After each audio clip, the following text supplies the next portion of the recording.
अब ये अगर आ रही हो तो देखो, तीन चीजें हैं, ध्यान से सुनना, ध्यान समझना। यूआरएल ब्लॉक करना हो वो एक अलग चीज है, कोई यूआरएल है हमारे पास वो एक अलग चीज है। दूसरा, कोई डोमेन ब्लॉक करना हो वो एक अलग चीज है। तीसरा, कोई पोर्ट ओपन करना हो या फिर कोई पोर्ट ब्लॉक करना हो वो एक अलग चीज है। चौथा, तीन बोली थी, चार हो गई। चौथा, किसी पर्टिकुलर आईपी को हम चाहते हैं कि वो एंटर करे अंदर हमारे नेटवर्क में या फिर ना करे, वो एक अलग चीज़ है। तो मैं तीन चीज़ बताऊंगा अभी जो बताई मैंने स्टार्टिंग में, है ना। चौथी चीज़ अभी हमारे काम की नहीं है, वो तो फायरवॉल का बाय डिफॉल्ट बैकएंड काम होता है। हर फायरवॉल के अंदर ये चीज़ होती है, मैं तीनों बता रहा हूँ, ठीक है। ध्यान से देखना। पहला करते हैं वेबसाइट ब्लॉक वाला जो आप बोल रहे हो। सो हमारी फायरवॉल में क्या है, डैशबोर्ड में है हम, ठीक है। और यार कौन सी फायरवॉल है ये? सो इसमें क्या करेंगे, फिल्टरिंग में जाएंगे। बहुत बढ़िया।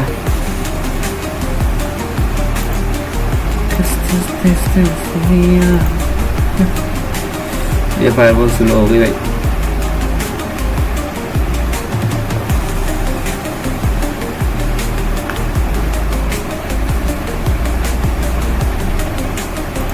ये फिल्टरिंग में जाएंगे, ठीक है। फिल्टरिंग में गए, पहला ऑप्शन पॉलिसीज। हमारी फायरवॉल में ध्यान सुनना, हमारी वाली फायरवॉल में ऑलरेडी अप्रोक्स 1000 के आसपास साइट्स डली हुई हैं, ठीक है। अलग अलग तरह की, जो कि कैटेगरी वाइज बटी हुई हैं, जैसे कि फोन की साइट्स अलग हैं, सोशल मीडिया साइट्स अलग हैं, और डिफरेंट साइट्स सब अलग अलग बटी हुई हैं। सो उसके लिए आपको इतना टेंशन नहीं जरूरत नहीं है। मान लीजिए आपको यूट्यूब ब्लॉक करना है तो YouTube is very common site, वो मिल जाएगी आराम से। तो पॉलिसी में जाएंगे, सीधा पॉलिसी पे क्लिक किया और पॉलिसी पे जाते हैं, होने दो। सो देखो यहाँ पे ना ऑलरेडी इन्होंने पॉलिसी क्रिएट की हुई है एक, तो मैं इसी पॉलिसी को खोल के दिखा देता हूँ करना क्या होता है, ठीक है। जैसे 3 नंबर पॉलिसी खोली, इसमें सारी पॉलिसी डाली हुई है इन्होंने।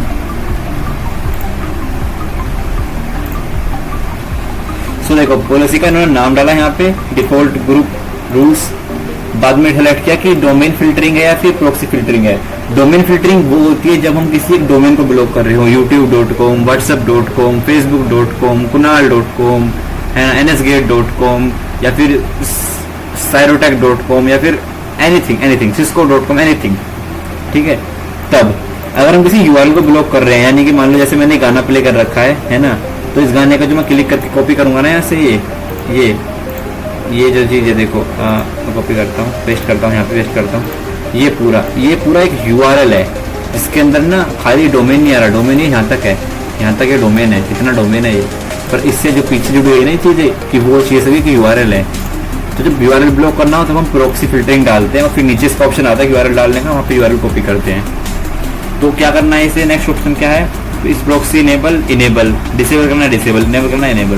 फिल्टरिंग टाइप क्या करना है, ब्लॉक साइट्स करनी है, अलाउ साइट्स करनी है। अब मान लो कुछ यूजर के लिए आपको विंडो अपडेट ब्लॉक करनी है और कुछ को चाहते हो कि आप विंडो अपडेट इनेबल करें, तो 2 पॉलिसी क्रिएट करनी पड़ेगी, एक सबके लिए ब्लॉक और एक सबके लिए, एक उस पर्टिकुलर बंदे के लिए अलाउ, ठीक है। तो हम जब ये ऑप्शन डालेंगे यहाँ पे अलाउ वाला, तो ब्लॉक पर रखी है, साइट्स ब्लॉक करनी है, सिंपल सा। साइट फिल्टर्स, देखो जो मैंने बोला था, हमारे पास अप्रोक्स दुनिया भर की साइट्स है जितनी है ना, जो मेन साइट है सब है हमारे पास, ठीक है। देखो कितनी सारी हैं। तो अब मान लो मुझे एक साइट ब्लॉक करनी है, कोई नॉर्मल से मैं लिखता हूँ यूट्यूब, ठीक है। मैं यूट्यूब लिखा तो सारी साइट आ गई यू से। मान लो मैंने यूट्यूब सेलेक्ट किया, वो इधर चली गई, ठीक है। ऐसा नहीं करनी है क्योंकि इसमें ऑलरेडी है, तो इधर चली गई। जो यहाँ पे आ जाएगा सेलेक्ट होके, वो यहाँ से जो जहाँ पे आ जाएगा वो मतलब कि ब्लॉक करना है। कैटेगरी वाइज ब्लॉक करना है, अगर कि मान लो कैटेगरी है कि बैंकिंग की जितनी भी साइटें हैं सब ब्लॉक हो जाए, या फिर जैसे इसमें सेलेक्ट किया उन्होंने ऑलरेडी न्यू डीटी करके, जिसके अंदर फोन्स की साइट आती है सारी, विंडो अपडेट करके सारी साइट है, विंडो की अपडेट की साइट्स, सारे पोर्ट्स, हर चीज़ के अंदर आती है वो, ठीक है। तीसरी चीज़ है कि यूजर्स की यूजर वाइज ब्लॉक करना है क्या, कि मान लो किसी पर्टिकुलर यूजर को ब्लॉक करना है, हमें आरपी लाने से दुश्मनी है, तो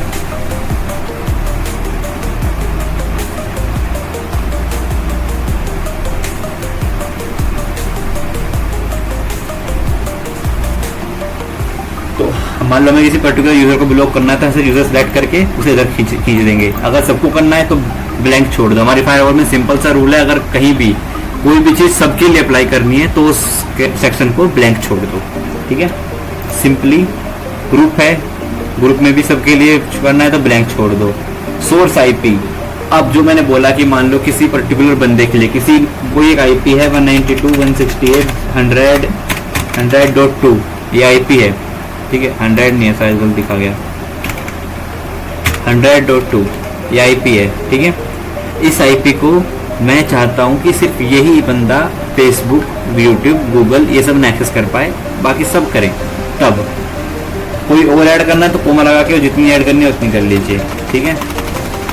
किसी को नहीं करना, सबके लिए अप्लाई करना है तो ब्लैंक छोड़ दीजिए, वही सिंपल सा रूल है सबके लिए, तो ब्लैंक। अब देखो वो प्रोक्सी वाली बात जो बता रहा था मैं, तो यहाँ पे अगर वहाँ प्रोक्सी सिलेक्ट करोगे सबसे ऊपर जहाँ डोमेन फिल्टरिंग सिलेक्ट किया हमने, यहाँ पे दिखा देता हूँ, यहाँ पे अगर प्रोक्सी फिल्टरिंग सिलेक्ट करोगे, जैसे मैंने डोमेन करनी थी हमें, है ना, तो यहाँ पे प्रोक्सी करोगे तो यहाँ पे यूआरएल पेस्ट करना पड़ेगा आपको, 1 यूआरएल पर लाइन, एक लाइन में 1 यूआरएल, दूसरी लाइन दूसरा यूआरएल, तीसरी लाइन तीसरा यूआरएल, ठीक है, लिखा हुआ है 1 यूआरएल पर लाइन।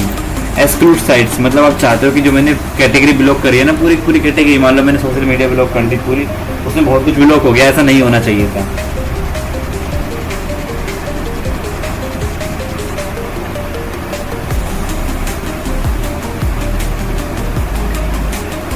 तो यहाँ पे हम डाल सकते हैं, मान लो कोई एक साइट है, अब साइट डालने के लिए हमें TLD फॉर्मेट में डालनी पड़ेगी साइट। TLD फॉर्मेट होता है ये, इससे स्टार्ट होता है साइट का नाम, क्योंकि हमें उसका आगे नहीं पता, उसका आगे www लगा है, उसका आगे www1 लगा है, क्या लगा है हमें नहीं पता, तो खाली साइट का नाम डालते हैं। मान लो मुझे लिंक्डइन चलाना है ना,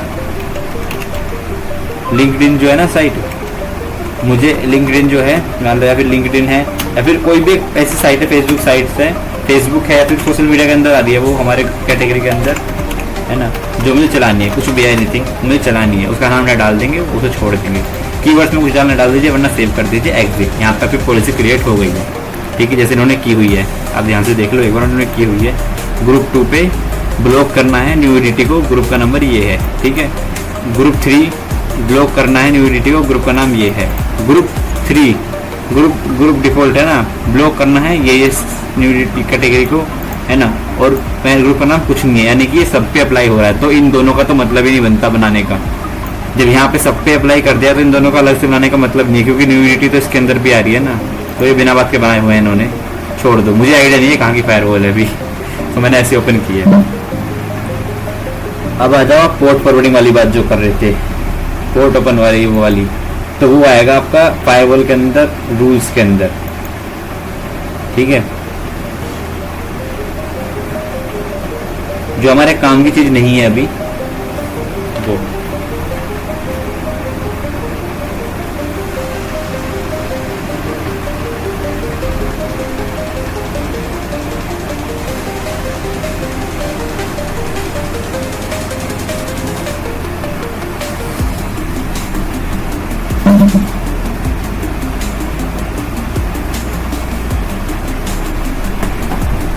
तो इसमें क्या होता है ना, इसमें देखो ध्यान से देखना एक चीज, रूल नंबर 1 2 3 4 5 6 के सीक्वेंस के हिसाब से डिस्क्रिप्शन क्या है उसकी, स्टेटस इनेबल, प्रोटोकॉल्स ब्लॉक करने हैं तो प्रोटोकॉल यहाँ से, सर्विसेज कौन सी लगानी है सर्विसेज लगा सकते हैं, सोर्स कंट्री डेस्टिनेशन कंट्री हम वहाँ सेलेक्ट करते हैं जहाँ पे हम वॉइप यूज़ कर रहे हों, ठीक है, जहाँ पे हम वॉइप यूज़ कर रहे हैं वहाँ पे सेलेक्ट करते हैं।